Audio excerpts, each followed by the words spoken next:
Hello, friends. I'm Bill Camarata, and you're watching Bill's Box of Sound. Today's video is a treat. This is a discussion with a mastering engineer, and his name is Dave Polster, and he works for a company called Well Made Music, which is out of Bristol, Virginia.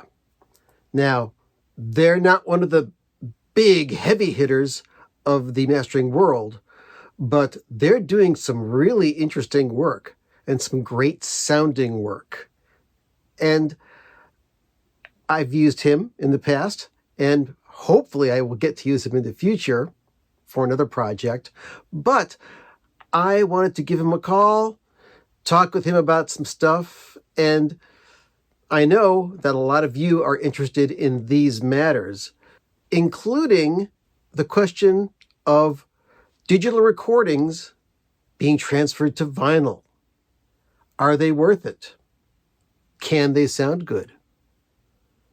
These questions and more will be answered.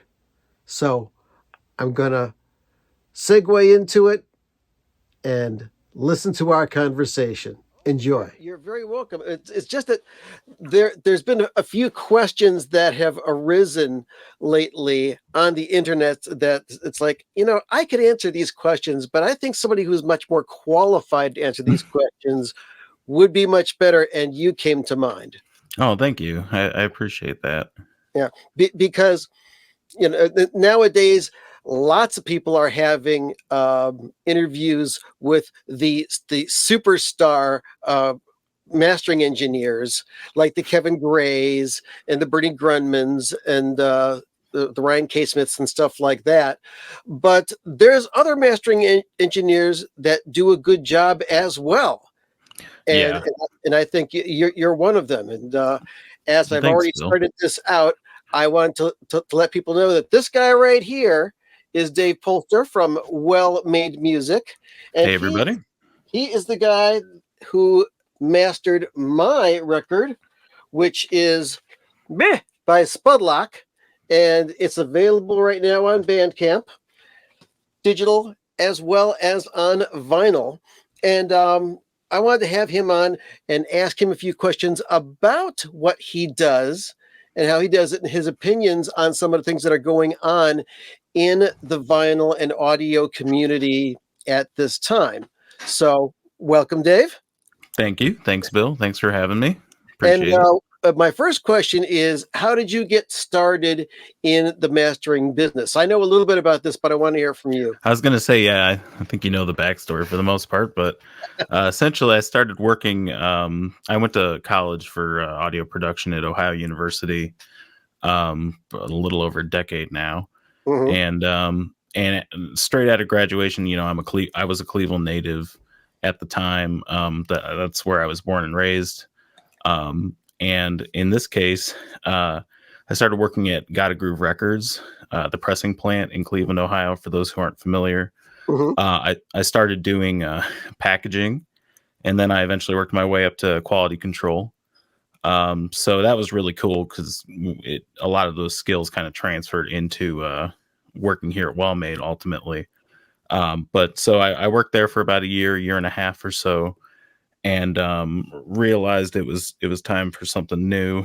As much as I love the vinyl manufacturing plant work, it's definitely manufacturing at the end of the day. And I was working a 10-hour shift, second shift, and I put in my 2 weeks at Gotta Groove, kind of on a whim, and then Clint Holly, who owns Well Made Music, chief engineer here, I sent him a resume about 6 months prior to all of that, just as out of the blue, like, hey, I happen to have recording experience. I don't know if you would ever be looking for an assistant or a second person to join.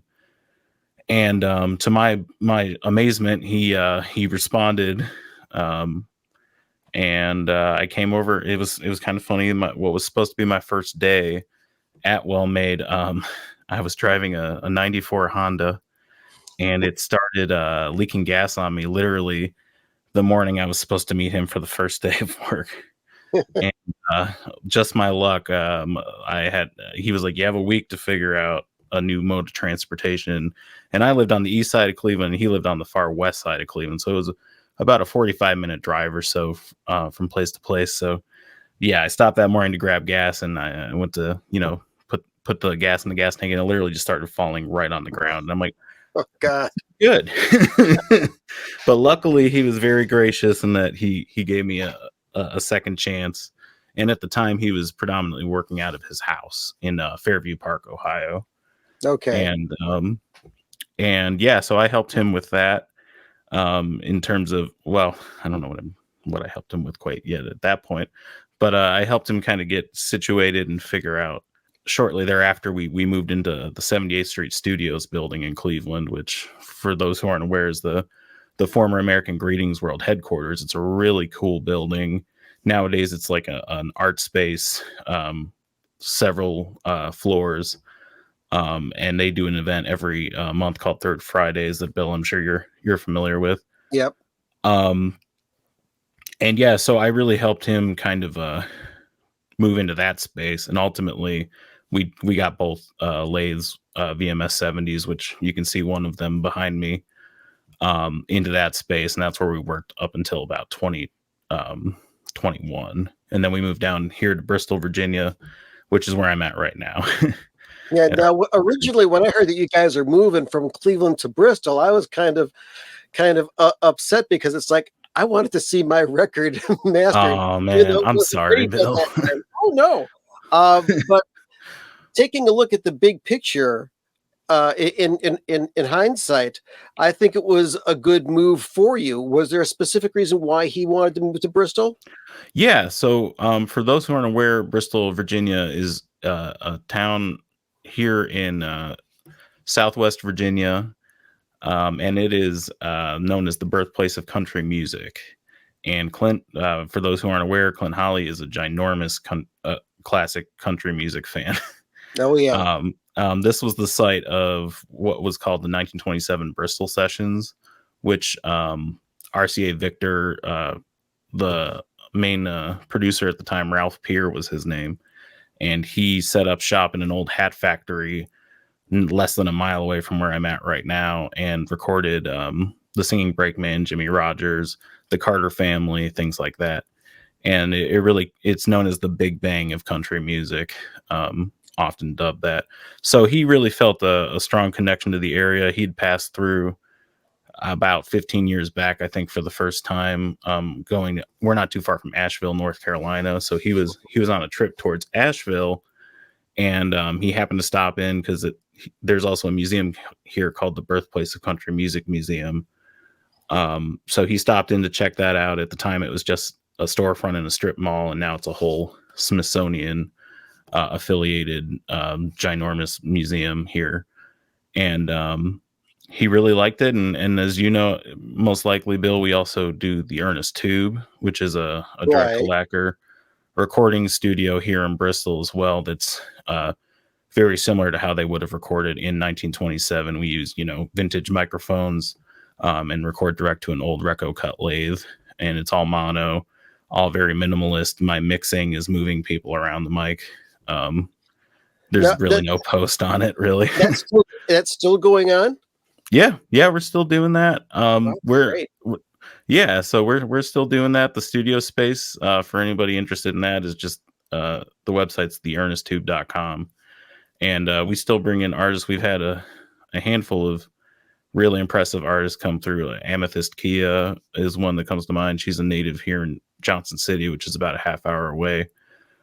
We've had Nick Shoulders, who's up and coming, in the Willie Carlisle. A lot of people coming up, mostly in the folk arena. But we don't discriminate. So if anybody sees this and they're interested in any genre, let us know, and we'll give you more info on that. But that's really, the well-made's the 9 to 5. Generally, that's we like doing the Earnest Tube stuff, but it's really, when we can, more nowadays than anything else. Yeah. So it's nice that you can inject as much fun as possible into a very serious audio business. Yeah, well, yeah, and the thing too with by the time we started the Earnest Tubes recording stuff, mastering is especially disc mastering is a fairly isolated thing. Not too often that the artists can come in and hang out while their record is being cut. And we both came from a recording background originally, so we kind of wanted to tap back into that and see, And I understand that you're what an that's OU all about. graduate. Yes, yeah, I went to OU. Did you? No, my Oh, stepdaughter did. okay. Yeah, So, in Athens, Ohio. For those who aren't yep, aware, go um, Bobcats. yeah, go Bobcats. It's in Southeast Ohio. Yep. Great recording program there that I was lucky to go through, and yeah. So once you started working and getting really into the meat of things, what was the first record that you ended up cutting? The one If that you comes, remember. I was gonna say this. We're going back to 2014 now. There's a record called the Nihilist Spasm Band that comes to mind. I believe it was a Lion Productions record, possibly. I could be wrong on that. I've heard the name. But that one sticks in my mind. I'm not sure if that's literally the first one, but that was definitely one of the first ones that I asked for a copy of. I'm like, oh, this is nuts and crazy. So, but yeah, and then a lot of other. There's a Cleveland band called Mr. Gnome, who you might be familiar with. They do more of an indie rock kind of thing, and they had a record come out in 2014 that I was a big fan from seeing them live prior. So I was like, I get to work on friends' records. So that was really cool too. Yeah. So now that you're established, you're doing lots of lacquers for lots of record companies, indie as well as major. Yeah, and everywhere in between. So we've I'm trying to remember. We probably go about through 150 lacquers a month or so. Nice. On average, I would think. So and is 75 releases or so. Is there a specific company that you use for lacquer for plating specifically?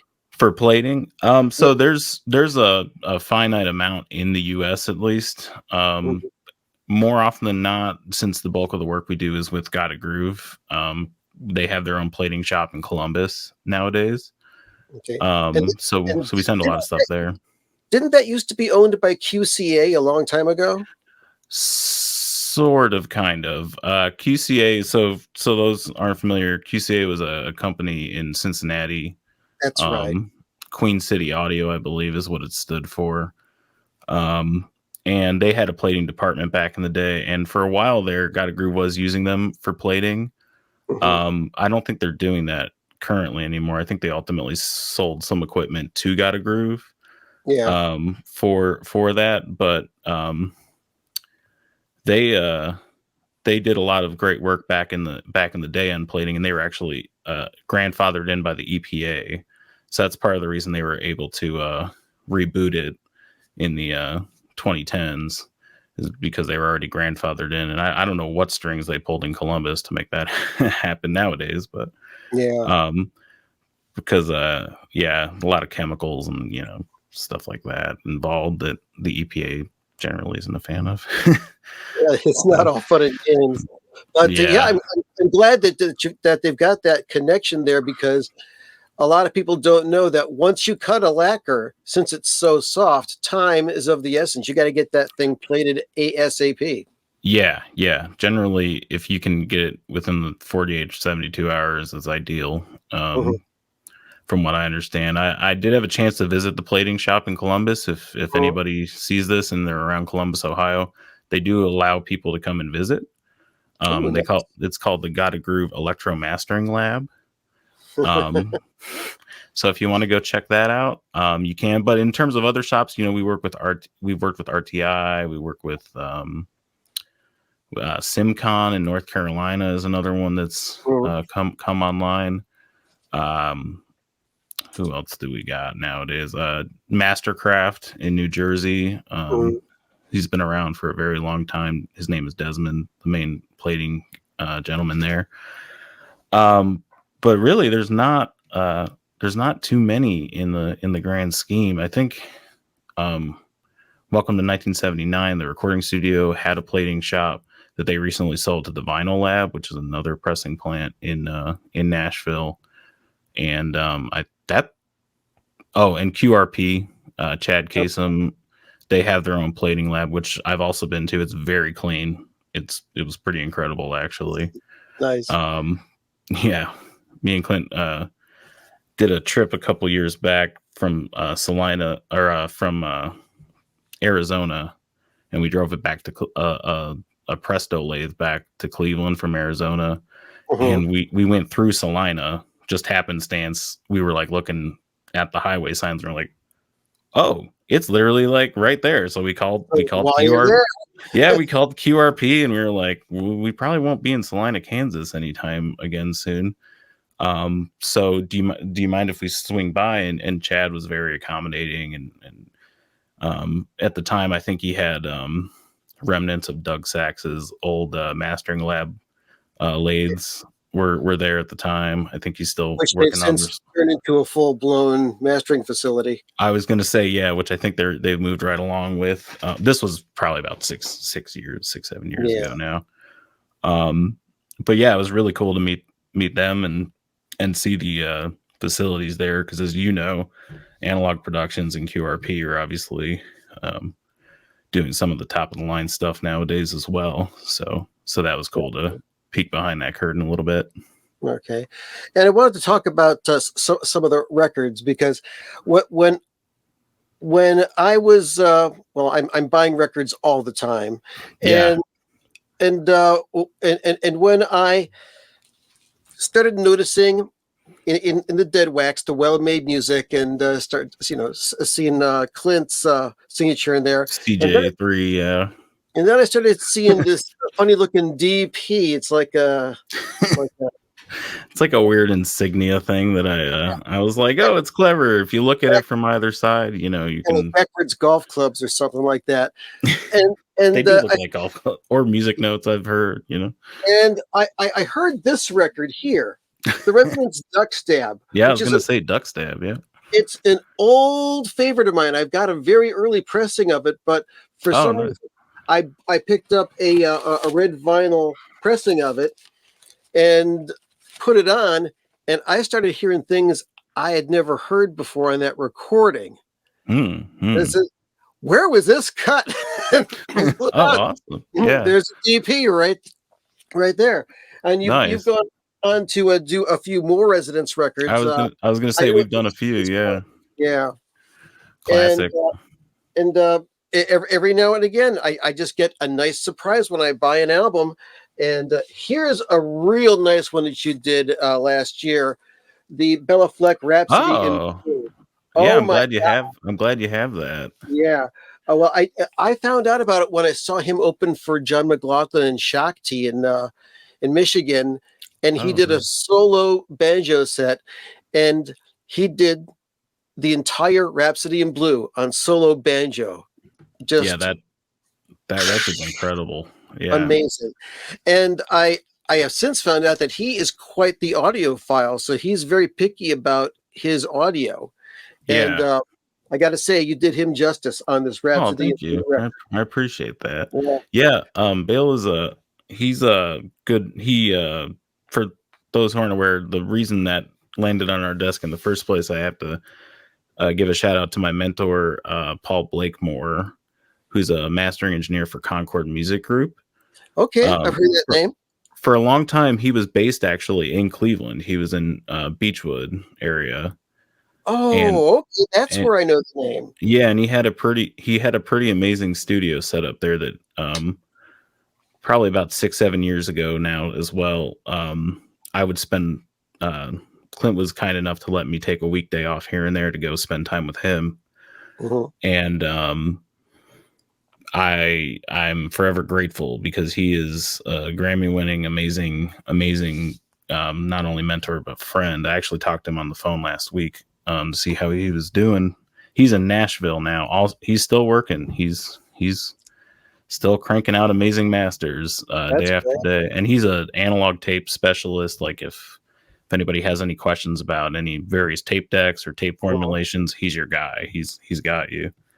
But so he befriended Bela, and basically the first record that I worked on for him was called As We Speak.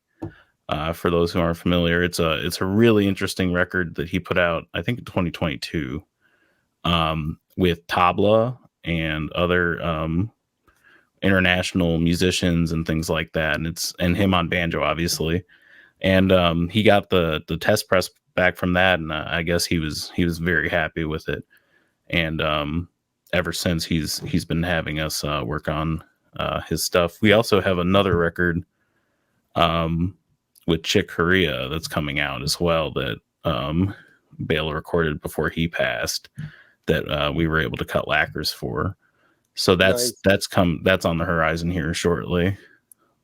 But yes, so thank you. I'm glad you have a copy of that. I've been wanting to hear. I've heard it turned out great, but I haven't had a chance to spin it yet myself. So yeah, I guess there was a big delay with the actual pressing of it, but it was well worth the wait, because I ordered it like months and months before it actually shipped out.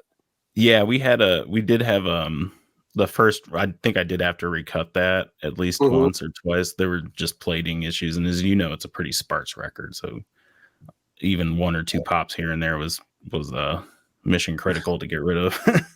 So, but he was very, very cool and very and I've seen him live a handful of times too, so it was cool to put it all together working with him now.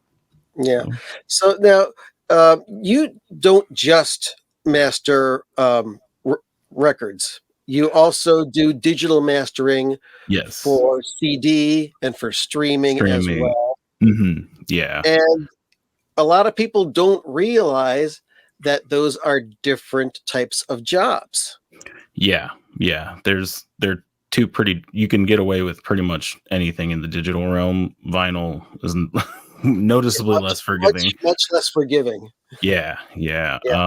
So, and that leads to this question that I saw. I've seen it several times, and I'm just sick of people saying this. They're saying, if a record was recorded digitally, it's definitely going to sound better on a CD. Why on earth should I buy an album, a vinyl record that's made from a digital recording? It's just a CD transferred to vinyl. And it's like, no, not quite. Or at least, and I am happy to say nowadays, when I first started cutting back in 2014, it was a lot of CD resolution masters, for better or worse, that we were provided.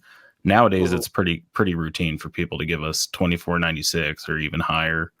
We're able to cut even all the way up to DSD here, which is pretty cool. That right behind me, that silver thing. I can't point backwards. Apparently, that's a digital analog converter from a company called Merging Technologies, and they're a Swiss company that is really a pioneer in terms of network attached converters. Like, ironically enough, that is it uses Ethernet to get between the computer and the DAC. Wow. And that's our main cutting converter for down here, and the high end on it is just like incredibly detailed and one of the best converters I've ever heard to date. When Mobile Fidelities revealed that they were using DSD steps in their mastering chain, people lost it. There was a big report about that. But it was kind of funny too. If you listen to the records, they sound great. I was going to say we're big proponents of DSD here, and it was kind of funny to us because we caught some flack for I don't know why we caught flack, but we caught flack for introducing DSD cutting here, and people were like, "Wow, why are you doing that? It's a dead format, blah blah blah." And it's like, I've been fortunate to hear high-res PCM and DSD directly A-B'd in a very nice mastering suite. And I was honestly kind of blown away, like, personally. I know it's a subjective thing. I know there's a lot of opinions out there about DSD, but it's by far the closest thing to analog tape that I've heard. So it was actually with Paul Blakemore, my mentor. He has an ATR deck, so he put up an original reel. Forget which, some form of a jazz record. It escapes me now which one, but he put that up on one deck, and then he played it back on DSD with his. He has a merging converter as well. He has the bigger brother of this guy called the merging Horus. They're all named after Greek figures. From what I probably mispronounced it. All that said, Yeah. but and DSD it employs a similar type of technology that they use for Super Audio CD. Yes, but yep. This is at a much higher rate. Well, so SACD, from what I understand, is DSD 64, and it ranges all the way from well, it goes even higher now, but most people top out at 256, and it's a pretty insane format. So it's all based around 44.1K. And so DSD 64, for example, is 64 times the resolution of CD. and it just kind of escalates from there, like 64, 120, 128, and 256 are just multiples of 44.1K. Yeah, and it's in the gigahertz and megahertz and all, Yeah, and I know that we in the analog world we strive to start and end with analog whenever possible. Sure. But in a world where we're trying to save a lot of old analog tapes that are aged or have to be baked in order to be played, yeah, something like DSD can save you from wearing out that tape, and you can do more things with it. Exactly. So pure DSD is fairly, part of the reason it never took off is it's pretty hard to edit. You can't edit it actually without converting it down to what's called DXD, which is really high res PCM. That's a whole tangent for another time, but yeah, no, I totally agree. I mean, I fielded a call a while back from a gentleman who had an idea about doing one-to-one analog, pure analog transfers of master tapes, and to sell. And I was like, that's a cool idea and all, but I don't think anybody in their right mind is going to let you run their master tape like 50 plus times to make one-to-one analog transfers. And I actually offered DSD to them, and they were like, nah, we can't introduce a digital step there. And I was just like, all right, well, unfortunately, I don't think that's going to happen then. Like, good luck. Digital bad. Yeah, it was. And I'm like, this isn't the 1980s anymore. Like, it's come a long way. Like, I get the hesitation back in the day, but nowadays it's, even high res PCM sounds really great. Generally, it's honestly more about the engineering on the front end, in my opinion. I've heard great recordings at 44.1, great recordings at 48, and ironically nowadays when I get recordings at 96 and things like that, half the time it's been engineered very poorly. Yeah. So it's kind of a moot point to an extent sometimes. Yeah, a lot depends on what goes into the tape, analog or digital, before you transfer. Yeah, like mic selection and amongst other things, I feel is way more critical than the format itself half the time. So yeah, when I got the test pressing of the Spudlok record, and I had my partner Todd over to listen to it, we were blown away with what you did with that stuff. We heard stuff that we had about completely, and even though it was on the tape. And the stuff was originally recorded on cassettes. I was going to ask you, where that came from originally. So cassette was most of it. It sounded cassette. Great. Yeah, most of it was cassette, and we also I think one of the last cuts we used some ADAT technology on it, which is now completely obsolete. I was going to say, funnily enough, I have an ADAT deck right here, so people are still bringing stuff in for transfers occasionally. Oh, nice. Yeah, so we can accommodate that too. So I mean, if you get the right mastering engineer like him, you can do wonders, and your record can sound great, because it's not cheap to make a record. No, You got to be serious. It costs thousands of dollars to get it just a small pressing going. absolutely, yeah, and that's kind of our ethos here. It's like if you're going to shell out a considerable amount of money, don't you want it to be as good as it possibly can be? Yeah. So, and that's more on the cutting front. More often than not, we're working with things that have already been mastered by other engineers on the cutting front. But we're Mhm. like, well, at least we can do the due diligence to make this as good as possible for this format. Because I know if I was spending $3 to $4 grand or something, I would, and I got something that was less than stellar, I would be pretty upset.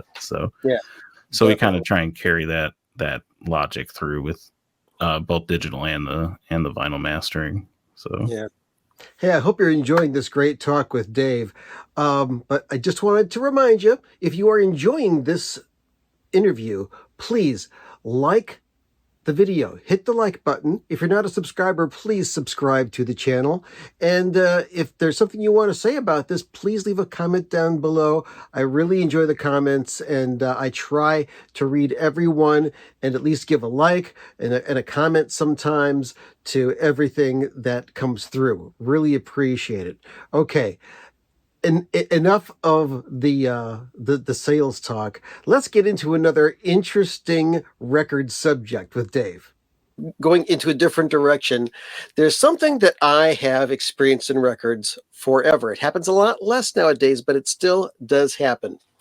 So you put on a record, mhm. and before the music starts, exactly one revolution before the music starts, you hear the music quietly in the Just a background. faint little print through there, yeah. Right. Well, print through's not the right Now, is that called groove echo? pre-echo, groove echo is generally the nomenclature for that. Um, so How there does can it be happen? several causes for that, Mhm. ranging from cutting to plating. More often than not, it's usually one of those two steps. So with cutting, generally, um, not to get too technological on everybody, but you don't want Bring it, grooves. bring it. Okay, it's not that crazy. But you don't want grooves generally to be butted up right against each other. You typically want at least a little bit of what's called land in between the grooves. More often than not, when pre-echo happens during cutting, it's grooves that are literally like right next to each other with barely any land at all in between the grooves. And it's way more apparent more often than not. We've found out through trial and error on sharp transients, like say a banjo or something that's really like a big, if you're looking at the waveform, a big spike. Uh-huh. That seems to be way more susceptible to that kind of a thing, at least audibly, because it's probably so high pitched and such a big transient. So generally, if you're and that's not to say you can't have colliding grooves here and there and not have pre-echo. But that does seem to be on the cutting front what tends to cause it. And then I've also heard anecdotally that it can happen from plating, the plating process as well. And that I don't have as much knowledge as to why that would happen. But I have had instances where I've copied something prior to sending it to plating and it sounded clean. And then when it came back from plating, for whatever reason, it did have the pre-echo and we ultimately had to recut it. So more often than not, though, it's not dissimilar to like analog tape has a very similar thing called print through, which Yeah. is when things are stored. Typically, with analog tape, you want to store what's called tails out to avoid this kind of thing. But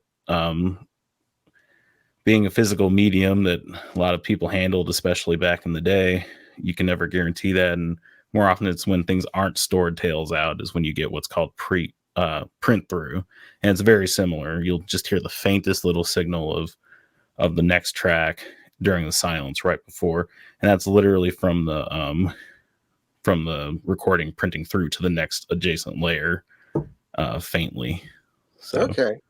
yeah, it's a very similar concept in terms of you know Well, good. being I'm, right I'm physically right next to it. glad you could answer that. That's really good. Yeah, Um, yeah. I hope and that made sense for the most part. it made sense to me. I mean, now, like You also have to play around with things like the cutting level on a record, Yeah, not make it yeah. too loud, and also the length of time on a record. And this is a weird example. Okay, there's this album. Here's a record that you cut. It was a record store day thing. Todd Rundgren's Oh Utopia Live yeah, 1973, which is yeah, really good. But I listened to side one, and it's like I know this recording like the back of my hand. It's the first track on this album, Todd yeah. Rundgren's Utopia. Classic. This record is each side is a half an hour long, Which is an and impressive and feat. and I heard that this is coming out again for Record Store Day this fall, Oh yeah. and I'm wondering how they got it because this was recut once on Direct Metal Master, which is Hmm. a little bit more of a brittle sound. It's completely different than regular lacquer. As a matter of fact, there's an Instagram post of Clint explaining the difference between lacquer and direct metal mastering. So Yeah, after you're done watching this, folks, go check that out. Clint yeah. knows his shit. Our handle is well made mastering on Instagram for Yes, anybody but curious. recently I went back and I listened to both versions, this one and yours, and with all due respect, this was cut by Bob Ludwig. I can't compete with that. Yeah, Yeah. but Big fan this myself. this one, that first track, takes up a whole side of the record. Very dynamic. I Hmm. mean, a lot more stuff just comes out at you. I mean, it's the same music. It still sounds great, but it's a subtle difference that you're going to really appreciate. So you gotta people have to realize all that stuff goes into the cutting of a record. Hmm. Uh, And the handling of the audio prior as well. It right. can definitely play a role. Yeah. Um, The entire chain is important.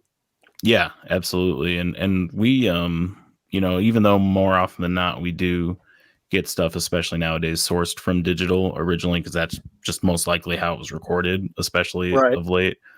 We do still do quite a bit of analog, direct, all analog cuts here as well. We have a Studer A80 preview deck upstairs that we fire up every now and then, and a fairly basic outboard, all analog outboard chain to feed into the lathe and the pitch and depth system of the lathe, which is the groove spacing computer. Is that the machine you had back in Cleveland? No, actually, we the Studer is a pretty recent acquisition, only in the last year or so. We had an MCI preview deck that That's we it. still, What yeah, yeah, the first time I met you, I saw that. I took a picture of it. yeah. That's still here too. Okay. Always good to have we're fans of redundancy here. Mhm. For We have two VMS 70s, that's it, and a VMS 66 here as well. And we're also in the process of getting a fourth lathe restored from Chris Muth. For those who aren't familiar, he's arguably the world leading tech for Neumann lathes. He worked with Sterling for a long time, and he helps design, or has helped design, circuits for Dangerous Music, which is a pretty high end mastering hardware manufacturer. Yeah. And we're very lucky to be in his good graces, and he's a good friend of ours, and he's helping us put together a restored AM32B, which is one of Neumann's like 1950s lathes. So for context, the VMS 70 behind me, which, what am I doing? Let me get out of the way here. Let um me let me make you full screen I was here. gonna say, yeah, there we go. Ah! This is from about this machine, which we have two of, is from the early 1970s. So, but a lot of work has been done to maintain it and to keep it up to world class specs. Because once it leaves our door, it's pretty much straight manufacturing from there on out. So. Mhm. But yeah, so the AM32B, I don't know, Bill, if you're familiar with Sumer Recording in Oh yeah. Painesville. Uh-huh. So that's where that lathe that came from. Um, it was ran by, for the uninitiated, Suma. is in a suburb of Cleveland, of an eastern suburb called Painesville, and it's still running today, by engineer Michael Seifert. He's a Cleveland engineer, great guy, and about probably about a little over a year now, we drove up to Painesville and rescued this lathe from the basement of Summa. It had been in disrepair for a little while, and it essentially got stripped down to the bare metal. We had it powder coated, like we completely tore this machine apart. There's an article, I believe, from Mix Magazine about it. If you Google Mix and AM32 well made, it should pop up. But essentially, we took it down to the metal, and Chris Muth has been working with us to restore it. He has a whole new aftermarket pitch and depth system, like super Zumo Zappo pitch computer to so you can get an extra dB or two out of your cut in theory. And he's been going through all the electronics. We have a fairly sought after cutting amp paired up with it. It's the VG66 rack, which I'll spare you all the esoteric details, but a lot of anonymous mastering engineers have told us, well, not anonymous because we know who they are, but various engineers have told us that it's their favorite cutting amp they've ever heard. And we were very fortunate to purchase that separately, ironically, before the AM32 as a backup for our other amps.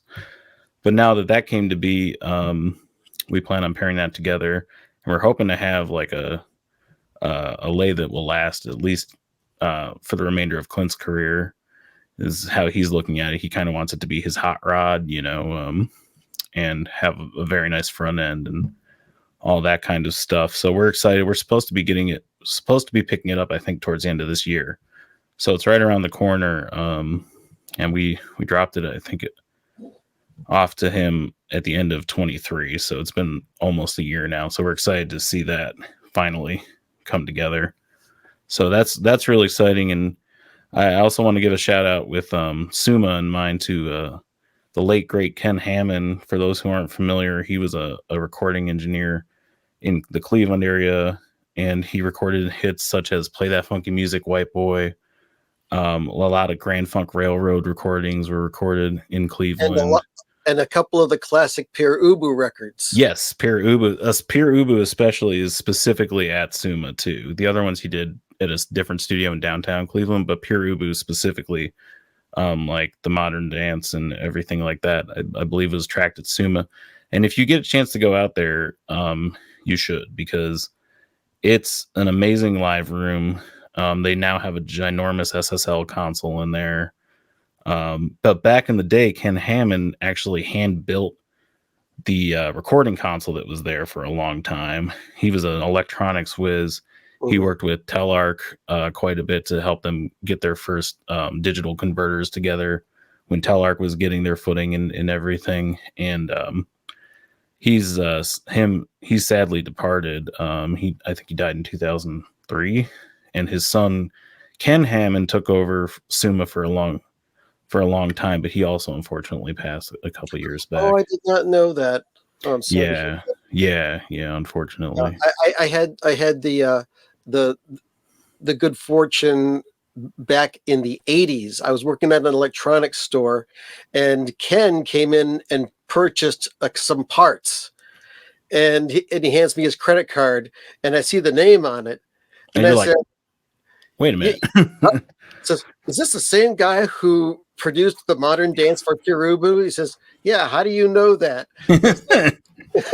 Yeah, I sadly, and I think I misspoke, by the way. I think it's Paul Hammond is his son who had passed.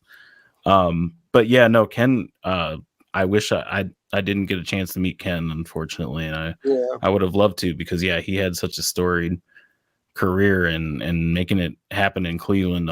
As a Cleveland native, I was well, before Summa, there was Cleveland Recording, which was on Euclid Avenue in Cleveland. Yes, yep. There were several iterations of Cleveland Recording. Yeah, and so much.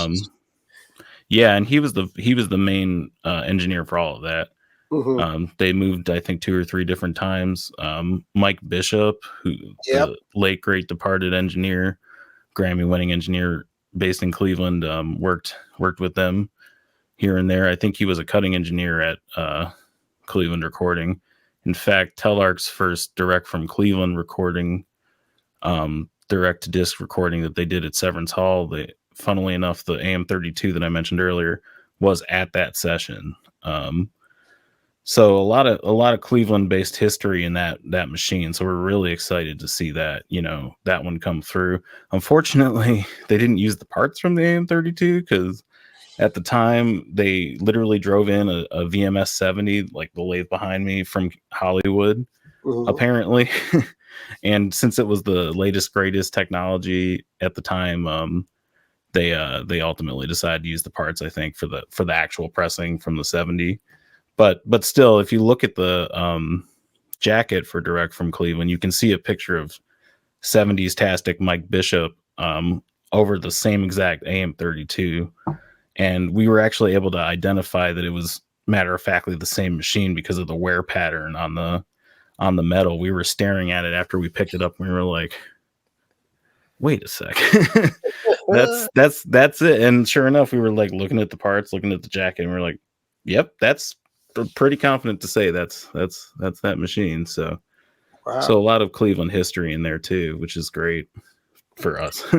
And it's a well-made. Now it's your cutting masters, Clint's cutting masters, and don't you have another engineer? Yeah, his name is Harrison Hunt. Mm-hmm. He's a up and comer, as I like to say. He's 20. I think he's 27. And we're pulling for him to live past this year so he doesn't join the club. But he's so far healthy as far as I know. But he's been great. He's been smart as a whip, and he's like a sponge on everything we've told him. He's been very interested in learning more about the craft, and he's been with us, I think, a little over 2 years now. But I think he's had to have cut hundreds of sides now. It's nice. So nice. he took to it really quick, and he works out of this room. We share this room predominantly between the two of us. And yeah, one of these times if you're ever traveling through, you're welcome anytime, of course, Bill. If I ever get a chance to get out there, I will definitely call. And anybody seeing this too, let us literally just give us a call or an email, and we'll make it happen. We love visitors. So a couple of more quick questions and I'll let you go. Oh, no worries. One is I want your opinion, if you have any. Have you heard about the new injection molded records? Oh, no, I haven't. Are they bringing that back? Yeah, but in a completely new way. As a matter of fact, let me pull this out. This is the new Coldplay album. And from what I hear, yeah. The mastering process is the same, but the metal parts are put into an injection molding process. And of course they had to make it a colored vinyl, but I like that label though. That's cool. The record's as flat can be, and the silent sections are dead quiet. So I don't know what that's going to do. Now, I would love to get something like an audiophile record that is pressed both this way and the standard way with a hydraulic press to compare. And see if there's any difference in that.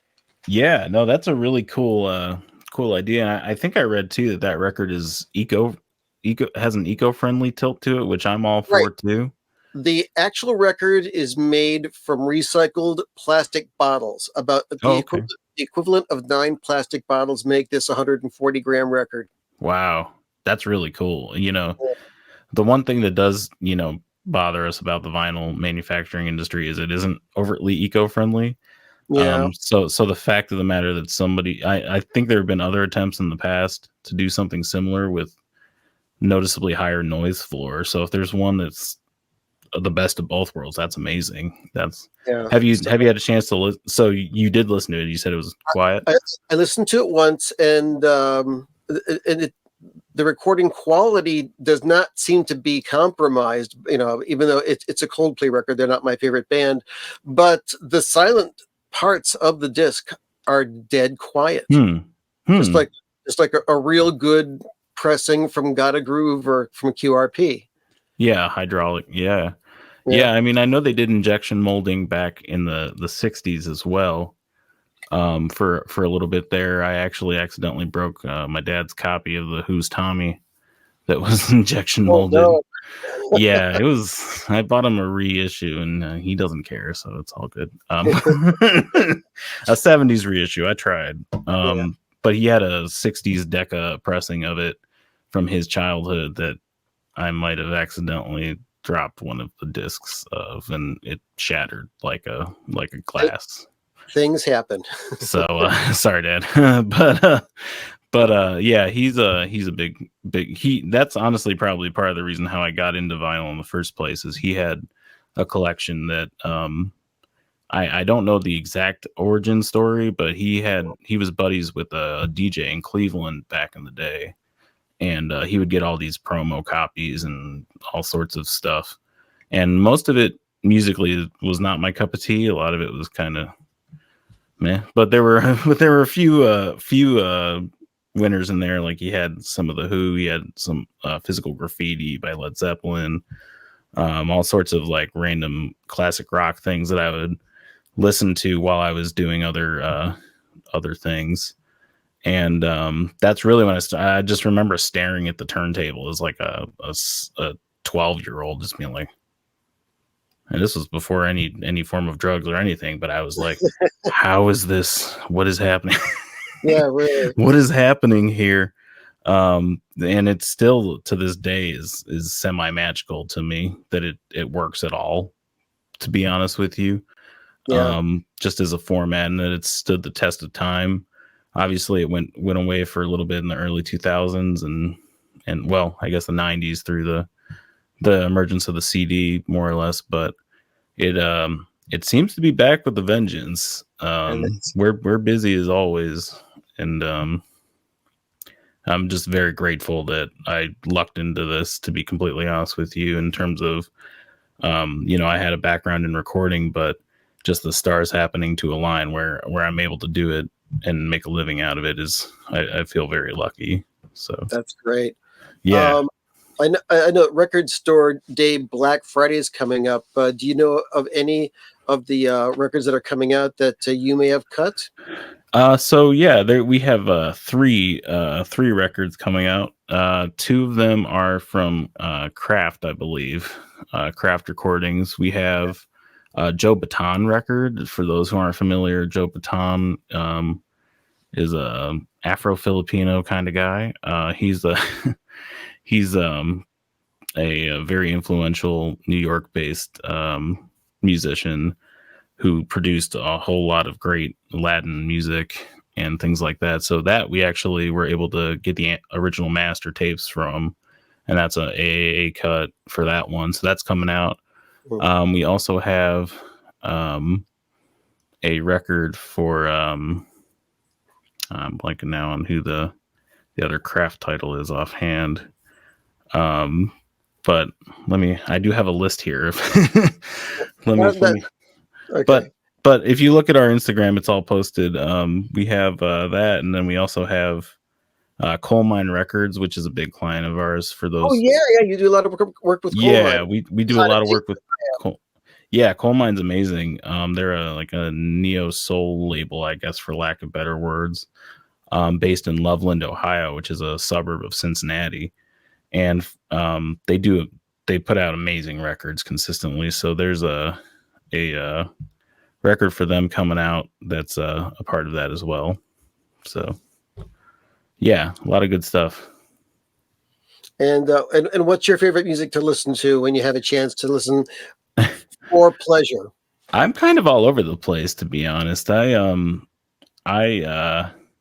it's a pretty generic answer, but genuinely, from jazz to hip hop to indie to punk to everything in there, I dabble here and there, or have favorites. I would say more often than not, it's probably some form of funnily enough, I never thought I'd say this, but probably more often than not, casual listening is like hip hop or things like that, and R&B and occasional jazz more often than not. But that's to say I'm a fan of.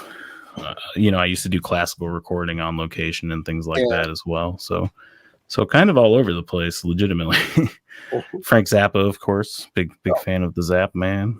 Wonderful. that always makes us happy. I was going to say, yeah, I see him ominously over your shoulder, the apostrophe. But so I want to thank you so much for doing this interview. This will probably be going up in less than a week or so because I got some other stuff in the pipeline.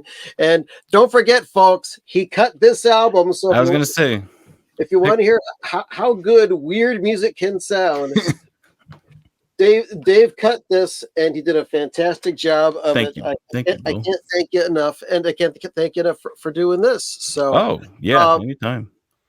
So that was it. Wellmademusic.net is their website, and if you've got some music coming out that needs to be mastered for either CD, streaming, or most importantly, vinyl, they will take care of you and they'll make your record sound as good as it possibly can.